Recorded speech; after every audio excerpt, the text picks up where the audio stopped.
लोणावळा शहरातील सर्व जी सार्वजनिक गणेश मंडळ आहेत त्यांची आज लोणावळा शहर पोलीस स्टेशन येथे मीटिंग घेण्यात आली होती.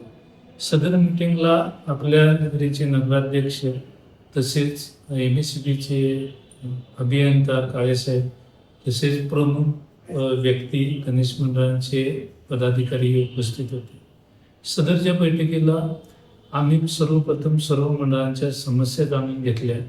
त्याप्रमाणे MSCBच्या अधिकाऱ्यांनी MSCBच्या अनुषंगाने ज्या समस्या होत्या त्या सोडवण्यासाठी त्यांना उपाय सांगितलेले आहेत. तसेच जे पोलीस खात्याच्या दृष्टिकोनातून महत्त्वाच्या बाबी आहेत या येणाऱ्या गणपतीच्या उत्सवाच्या अनुषंगाने त्याच्याबद्दल सविस्तर चर्चा झाली. महत्त्वाचं होतं की प्रत्येक जे गणेशोत्सव दरवर्षी साजरे केले जातात एक चांगली उल्लेखनीय बाब जर का या ठिकाणी नमूद करायची झाली तर जी मिरवणूक जी विसर्जनाची होते त्या ठिकाणी सर्व गणपती मंडळी ही आपल्या नंबरप्रमाणे येतात आणि नंबरप्रमाणे गणेशोत्सवात सहभाग घेतात.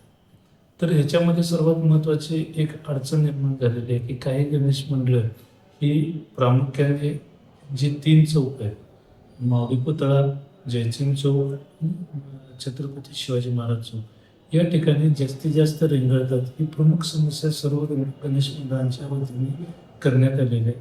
त्या अनुषंगानं आम्ही स्वतः नगराध्यक्ष साहेब आणि इतर जी पदाधिकारी आहेत मुख्य गणपती मंडळांची यांची एक कमिटी तयार करणार आहे आणि त्या कमिटीप्रमाणे प्रत्येक चौकामध्ये या 3 चौकामध्ये जे गणेश मंडळातर्फे जे खेळ ठेवले जातात किंवा कार्यक्रम ठेवले जातात त्यांना एक वेळेची मर्यादा देणार आहे आणि त्या मर्यादेप्रमाणे एक कमिटी तिथं ठेवून त्याप्रमाणे गणेश मंडळांना पुढे जाण्याचे आवाहन करून जी रेंगाळणारी विनोद आहे ही यावर्षी वेळेत होणार याचे आम्ही नियोजन करत आहे.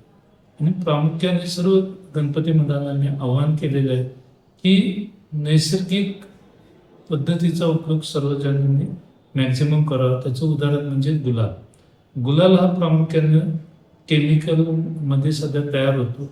तर ह्या गुलालावर बंदी पण आहे परंतु हा गैरमार्गानं मिरवणुकीमध्ये येतो आणि त्याचे दुष्परिणाम होतात हे सर्वांना समजावून सांगितलेलं आहे. त्याचा एक वापर होऊ नये. तसेच जी सजावट केली जाणार आहे तिला मर्यादा ठेवावी. ती जी उंची ही मर्यादित ठेवावी कारण तिचा टच कुठंतरी विजेच्या तारेला स्पर्श होऊन कुठली दुर्घटना घडू नये याबाबत दक्षता घेण्याची सर्वांना